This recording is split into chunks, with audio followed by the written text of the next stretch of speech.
Part 8. Other Subsidies. Infrastructure and military spending are not the only examples of the process by which cost and risk are socialized and profit is privatized, or, as Rothbard put it, by which our corporate state uses the coercive taxing power either to accumulate corporate capital or to lower corporate costs. Some of these government assumptions of risk and cost are ad hoc and targeted toward specific industries. Among the greatest beneficiaries of such underwriting are electrical utilities. Close to 100% of all research and development for nuclear power is either performed by the government itself in its military reactor program or by lump sum R&D grants. The government waives use charges for nuclear fuels, subsidizes uranium production, provides access to government land below market price, and builds hundreds of miles of access roads at taxpayer expense, enriches uranium, and disposes of waste at sweetheart prices. The Price-Anderson Act of 1957 limited the liability of the nuclear power industry and assumed government liability above that level.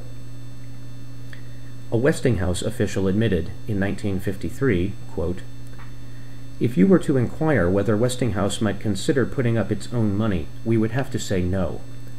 The cost of the plant would be a question mark until after we built it, and, by that sole means, we found out the answer. We would not be sure of successful plant operation until after we had done all the work and operated successfully. This is still a situation of pyramiding uncertainties. There is a distinction between risk-taking and recklessness." So much for profit as a reward for the entrepreneur's risk. These, quote, entrepreneurs make their profits in the same way as a 17th century courtier, by obtaining the favor of the king. To quote Chomsky, "The sectors of the economy that remain competitive are those that feed from the public trough. The glories of free enterprise provide a useful weapon against government policies that might benefit the general population. But the rich and the powerful have long appreciated the need to protect themselves from the destructive forces of free market capitalism, which may provide suitable themes for rousing oratory, but only so long as the public handout and the regulatory and protectionist apparatus are secure and state power is on call when needed." Dwayne Andreas, CEO of Archer Daniels Midland, admitted that, quote, "There is not one grain of anything in the world that is sold on the free market. Not one. The only place you see a free market is in the speeches of politicians," unquote. Big business also enjoys financial support through the tax code.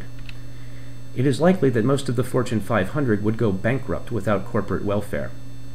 Direct federal tax breaks to business in 1996 were close to $350 billion. This figure, for federal corporate welfare alone, is over 2/3 of annual corporate profits for 1996, $460 billion.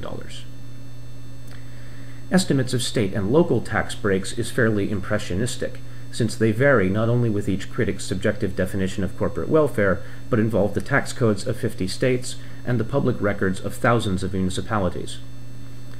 Besides, money pimps in the state and local governments are embarrassed by the sweet deals they give their corporate johns.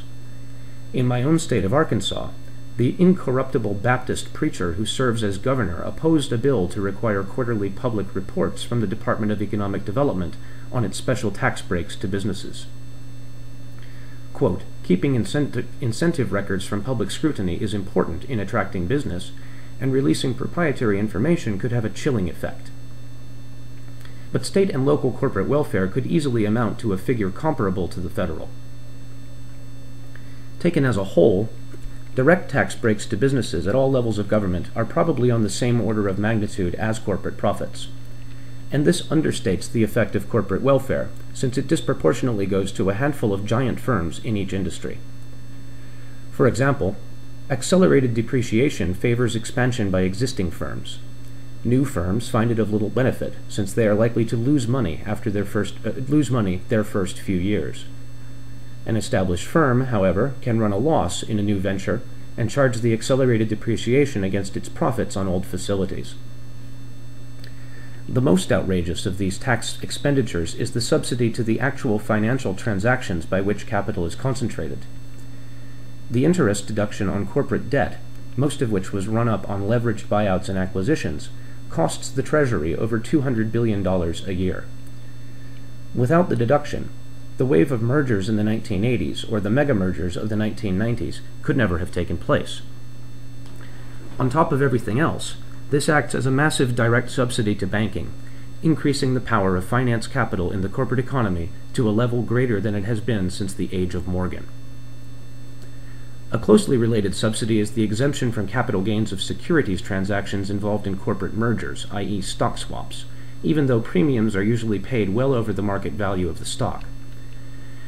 The 1986 tax reform included a provision which prevented corporations from deducting fees for investment banks and advisors involved in leveraged buyouts. The 1996 minimum wage increase repealed this provision with one exception. Interest deductions were removed for employee buyouts. Right libertarians like Rothbard object to classifying tax expenditures as subsidies. It presumes that tax money rightfully belongs to the government, when in fact the government is only letting them keep what is rightfully theirs. The tax code is indeed unfair, but the solution is to eliminate the taxes for everyone, not to level up the code. This is a very shaky argument. Supporters of tax code reform in the 1980s insisted that the sole legitimate purpose of taxation was to raise revenue, not to provide carrots and sticks for social engineering purposes. And, semantic quibbling aside, the current tax system would be exactly the same if we started out with 0 tax rates and then imposed a punitive tax only on those not engaged in favored activities. Either way, the uneven tax policy gives a competitive advantage to privileged industries.